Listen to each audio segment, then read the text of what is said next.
Good morning, everyone. It's Dr. Arlene Diamco, the Multidimensional MD. My mission is to help bring the intuitive aspects of health back to medicine in practical and tangible ways so that you can access deeper healing, connection, peace, joy in your everyday lives. And today, I would like to talk about 4 ways that you can listen to spirit, because this comes up a lot. How do I access my intuition? How do I develop that? And during this time between the holidays is a great time because the veil is somewhat lifted and you can listen to spirit sometimes a bit more easily. So I know I'm hopping on a bit later here. Just took my red eye last night, but I still wanted to show up for all of you and to talk about this because it's really important to me, and I know that it can help so many people. So I'm going to go through four ways that you can listen to spirit. So the first one is to notice your body sensations.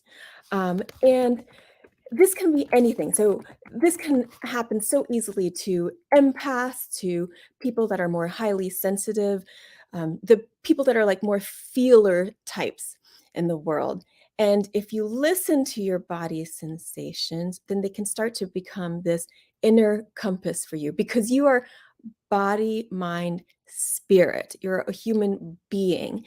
And so spirit is always infused in all aspects of you.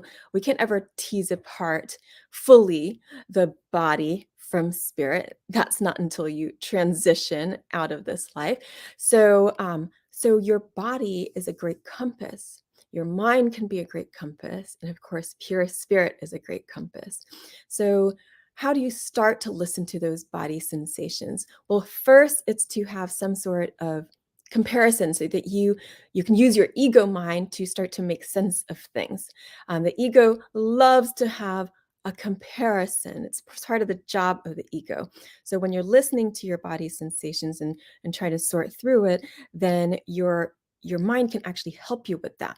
So first, you imagine, like, what would it feel like? You could put your hands here in your heart center.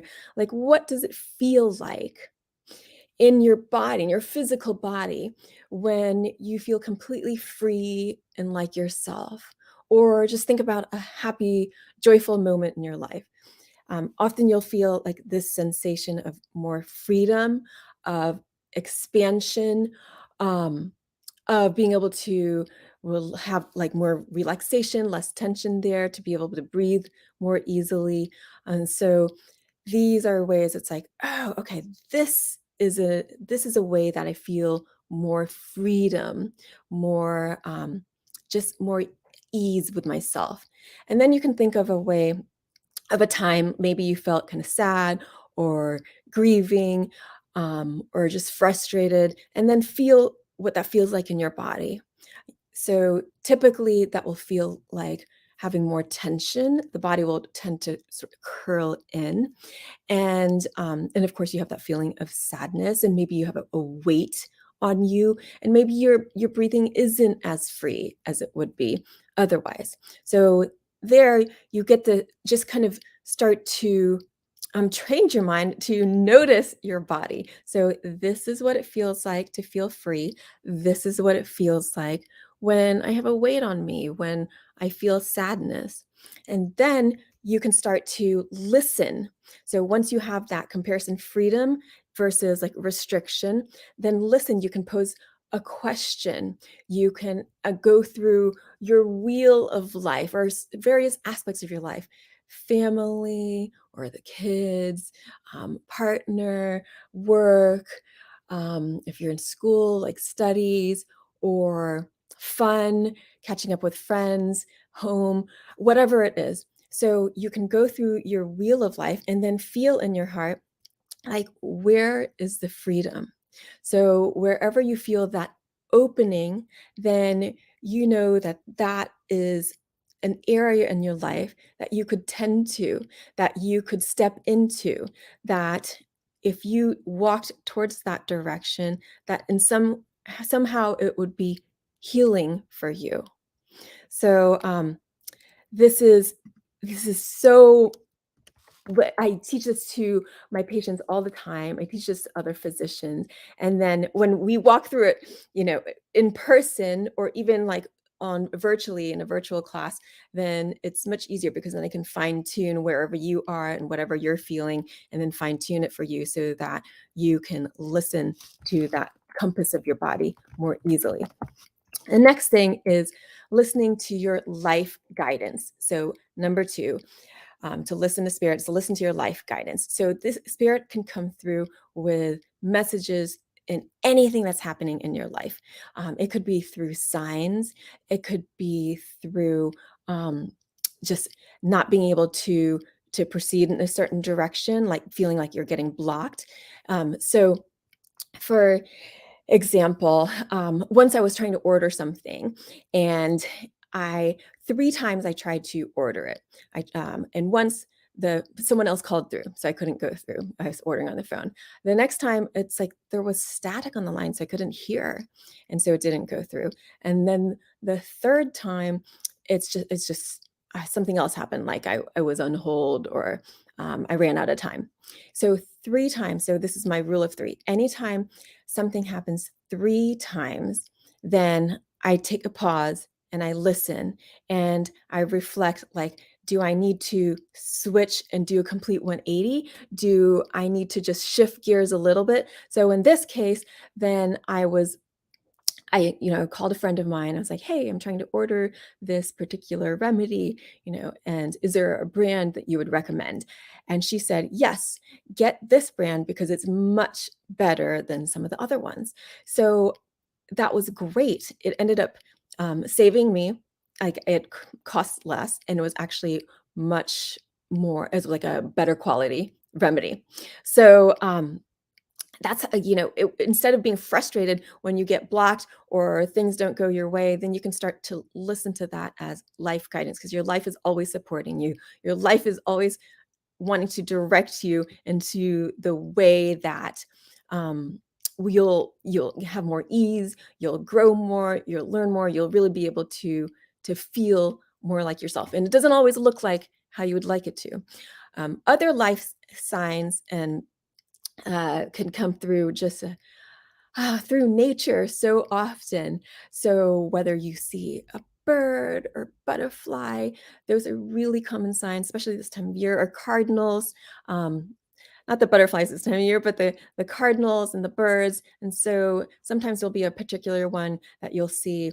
And if you are listening and wanting to hear maybe from a loved one that's crossed over, um, I know in my family and my extended family, then there are certain signs from nature that people will see. And my aunt will see a certain color butterfly, and I've seen like a lot of cardinals recently. And I know that that's my dad coming through, say hello. There can be other signs in nature too. So there's so many things. Like if you keep seeing a squirrel across your path, that is a sign for just having more balance of work and play in your life. So you can. It's not that you don't have to. I'm not saying to overread into things, but to consider. And if you feel like the message applies to you, then listen to it. And then just take note of when you listen to it and follow those messages. And then when you decide not to, because you have your free will. So when you listen to the messages, how does your day unfold? When you don't listen to the messages, how does your day unfold? And then you can start to build up your data points for what's coming through, and if this is something that feels like true for you or not. The third way is to listen to the whispers behind your thoughts. Up here. Um, and when you first start doing this, it will feel like that you're making up things. It will feel like it's your imagination. And the great thing is that when you're little, most kids have such free imaginations. And then through the years, and sometimes it starts to get suppressed. But everyone can access their imagination. Again, it will feel like you're making it up, but just consider, is it positive, encouraging, supportive? And what does the voice sound like? So it should be really loving and encouraging. Your inner guidance, that intuition and spirit never comes in as something to put you down. So if it's putting you down or making you feel bad, then that's not your inner guidance. That's not intuition. That's not spirit coming through. Of course, you can have looping thoughts and negative thoughts, and that's completely different. So, listening to the whispers behind your thoughts, your regular thoughts will be really loud. And if you were to dial those down a bit, then you'll have these whispers behind your thoughts. So it sounds like it's still you thinking, but it's guidance coming through. And again, you practice getting your data points. What is it? How does my day unfold when I listen to the whispers behind my thoughts? How does my day unfold when I decide not to? And then you'll build it up over time, and then you'll learn to start to trust yourself more, because usually you find that the day tends to flow with much more ease.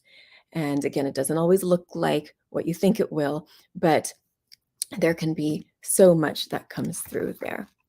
Um, and the last for today, the fourth way to listen to spirit is listening meditation.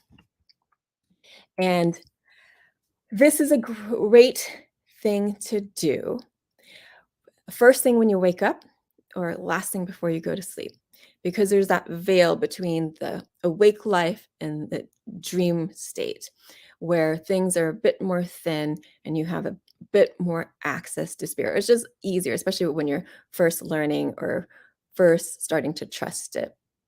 And you can do this in multiple ways. You could simply just sit quietly, ask a question, and then listen.